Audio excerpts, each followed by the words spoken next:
Welcome to Positively Muskegon. I'm Corey Davis here with my friend Jeff VanDyke, and we are going to talk to you guys today about a couple different things. First thing, Jeff, say hello. Hi to all Muskegon and our audience. I really want to talk. We did a story a few weeks ago about the victory games, and why don't you tell everybody what happened with you at the victory games? This year was my first experience at the victory game. Technically my second year, but my first as an athlete. I had to withdraw last year because of health issues. So this is my first full-on experience, and it was an experience that was unlike any other. The people in disabilities were treated like people, and it was really about the sports and the events and not what's wrong with you or what can be fixed. So it was a life-changing experience in a sense. It kind of opened your eyes to that, what you could be instead of how you're normally seen. Okay. Now, I think you're being very humble right now too, because you won some medals there, didn't you? I did. I won 8 of them. I won 8. Yeah. I like how you just say that real casually. I won 8 medals. What did you win your medals in? I won a medal in bowling. I had a gold in bowling. I won 3 in track and field. So I did a 60 meter and 100 meter and 200 meter. And basically, to give a little background on how that works, the track and field, every disability is given a number. Okay. Say your physical ability allows you to bend a certain extent, but you can only reach so far, or you can push with so much force. Okay. Depending on what you can do, that's your number. I was a CP3, so there's 4s, and it can go up to, according to what I heard, I think there's a 10, but I think that counts for if you're an amputee and can stand up. It just depends. So every disability has a number, and you're in a race with other people, and these people, you don't know their numbers, so you're racing, but the person next to you may beat you by eye, but if their disability class is lower or higher than yours, then you're only scored against others like yourself. Okay.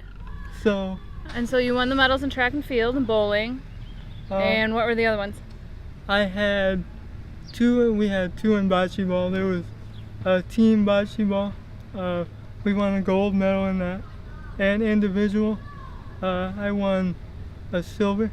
I was beaten in one of my 2 matches in overtime, so I didn't get a gold there. Oh man. But it was still fun anyway. Okay, that's good. And then you had talked too that there was a dance that night. Yeah, there was a dance, which was probably the most fun of the whole game, because going into it, I felt really uncomfortable and really nervous. I hadn't been to too many dances in my life. I went to my senior prom, but other than that, I didn't ever think dancing was really something in the cards for me to do. I mean, I have moves. They're office chair moves. Office chair moves. But I don't have moves beyond that. Yeah. When we went, this dance, it took place in the cafeteria area, which is a big open space. So everybody kind of gathered together, and there's a dance floor in the middle. But that was a really cool experience. Did you ask any girls to dance? I had a few ask me. You had a few ask you. Okay, So- chick magnet, huh? So it made me feel kind of like I was noticed. Yeah. So that was even better, because I don't know if I would have had the courage to ask somebody to dance. Mhm. But as soon as the people started coming in, you kind of forget about the nerves of, like, why are they asking me? I think that's everybody at one of their first dances. Nobody really wants to ask anybody out, so it's just a bunch of people against the walls. Right. Was that how that one started? Yeah, that's how it started with me. Yeah. And then someone had approached me as soon as, like, they came over to the side and they asked me to dance, and I was hesitant. I said I didn't know how my moves were, and they said they didn't care. And so one thing led to another, and I danced a little. Good for you. So that was fun. And, Yeah. that was, like I said, probably the best part in terms of, like, your disability didn't matter, where you came from didn't matter. Yeah. The differences were non-existent. But probably the biggest takeaway was the group of volunteers. I would be remiss if I left them out. Yeah. The group of volunteers that worked the games, all the events and everything, they were great people. Cool. They really went out of their way to make you feel like you belong. Yeah. From the minute you got, like, to the bowling event, which was not at Michigan State, but it was kind of like the initial gathering.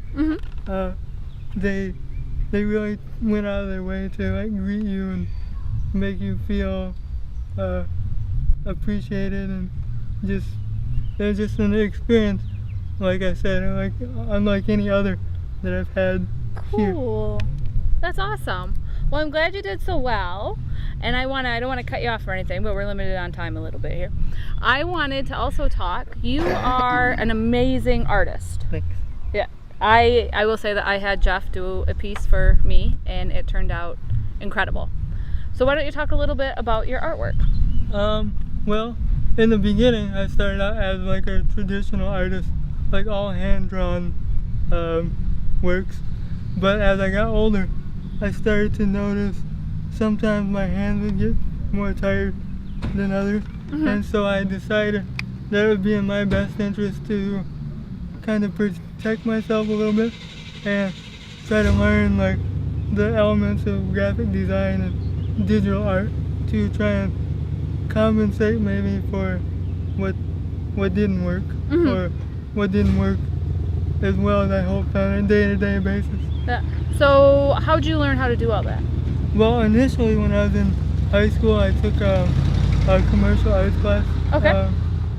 But after I graduated from high school, I went into MCC and I took the basic art classes. And from there, it turned out that my grandpa had gotten really sick, and I didn't want to spend so much time away from that situation. So I decided to enroll online to Ashworth University, and I took a degree program through Georgia, or in Georgia, and so it took about 2 years, but I got a certificate degree. Good for you. So what if somebody wanted to get a hold of you about doing an art piece, commissioning you to do a piece for them? What could they do? They could contact me through Facebook, Jeffery VanDyke. Usually my profile picture is me in a wheelchair, so hopefully you can find me that way. Or you can contact me through maybe... I'm thinking some email here. Oh yeah, that'll work. Yeah. We'll put the email address up on the site because it's probably too small for everybody to see right now. And there's a phone number on here as well. And was there anything else you wanted to talk about on this warm, sweaty, hot day? Well, first and foremost, I want to say I appreciate the conversation and the support, and to meet someone like Andy for the first time, who's a great guy. He's pretty cool. Pretty supportive. Overall, I just want to take the time to thank everybody for listening, and to thank you for embracing disabilities in a different light, that we have more to offer than what meets the eye. Maybe we don't do things the exact way you would, or someone else But might. I don't think anybody does anything the way I do, because I probably do it all wrong. But as far as that is, we're out here. We're here. We belong, and we have something to offer. So just give us a chance. Say hi. That's like if you want to approach someone with a disability, say hi. Like it may surprise you. Yeah. All right. Well, Jeff, thank you for your time. Thank you. Thank you for coming down and meeting me. And best of luck in your artwork and all your sporting events, because you are a busy guy. Try to. Yeah, it keeps you out of trouble. Yeah. Keeps the chicks away. A little bit. A little bit. Yeah. All right. Thanks, Jeff. Thank you.